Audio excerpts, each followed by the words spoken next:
Hello everyone, this is Lolly. I am so happy to be back today, and we are going to proceed working on our December daily for this year.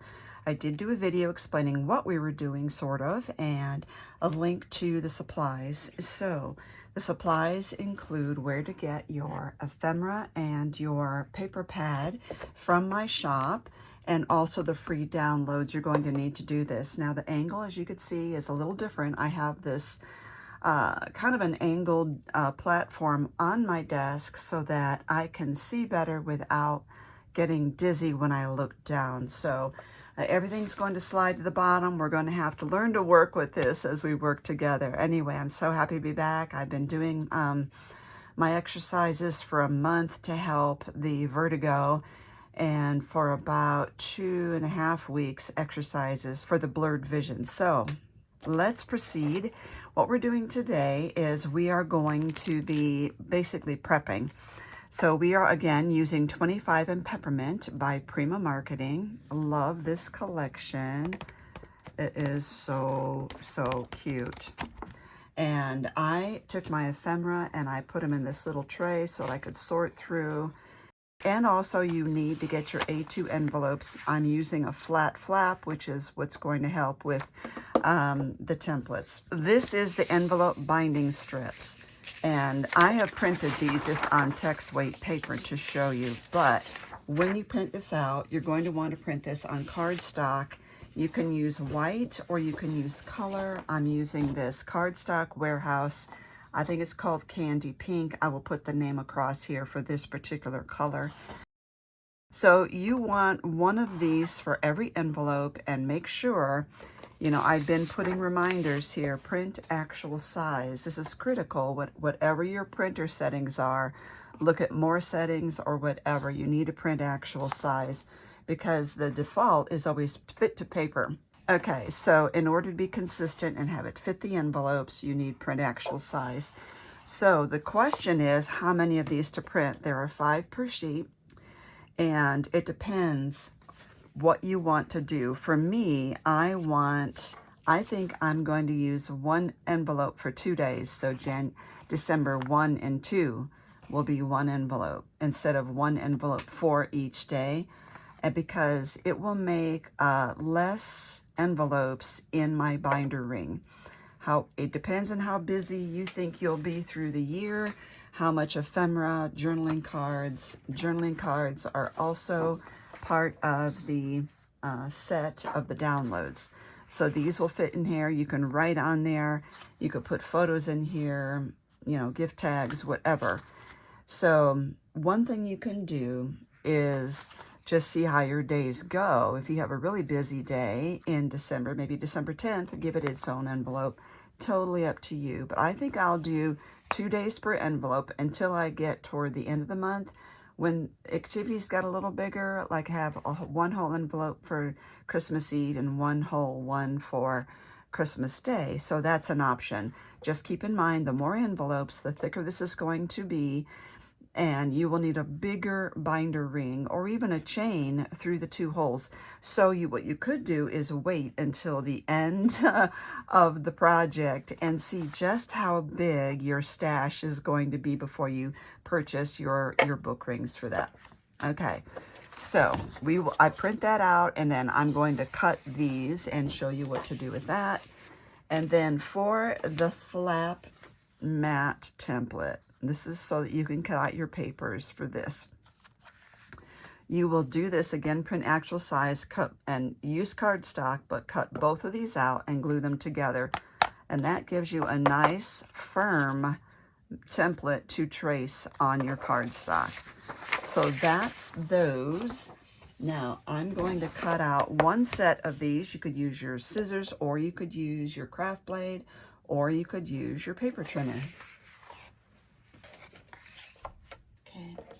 Now, I have these holes spaced for a 2-hole punch. So if you have a 2-hole office punch, it's perfect. If you don't, I'll show you what to do so you will always get your holes in the right place. The first thing I want to do is score this dotted line, especially because I have this thick cardstock. So if I do this, it's a 2-inch thing. So I want to score at 1. I'm going to flip this over and score at 1.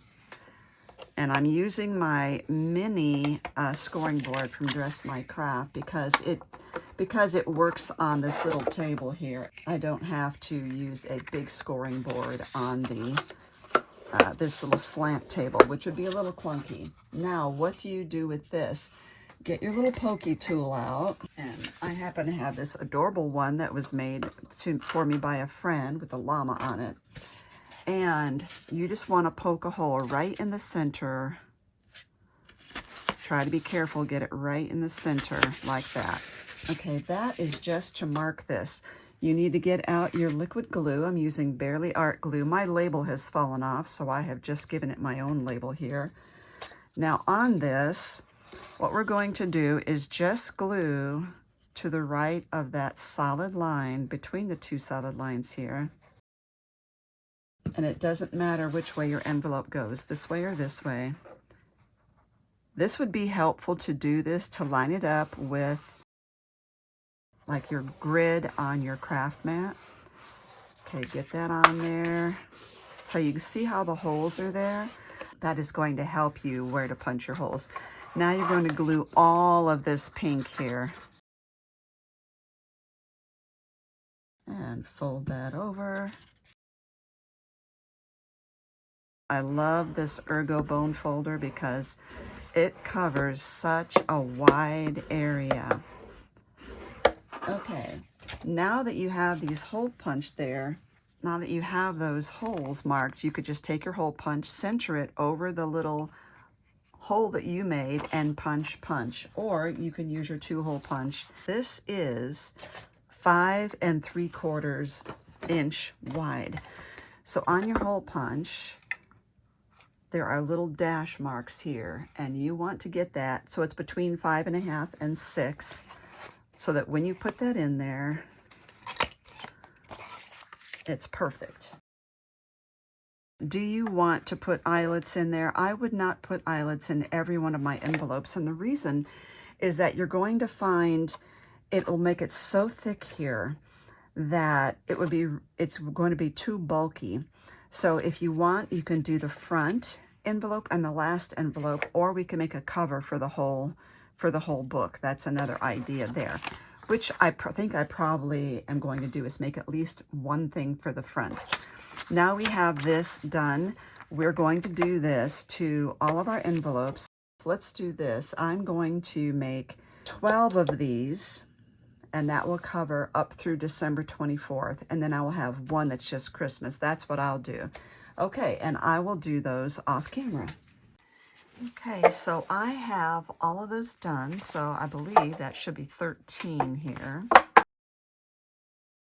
Yes, 13 of those. And you will notice how thick it is on the left because we have all the cardstock, and these are just thin envelopes.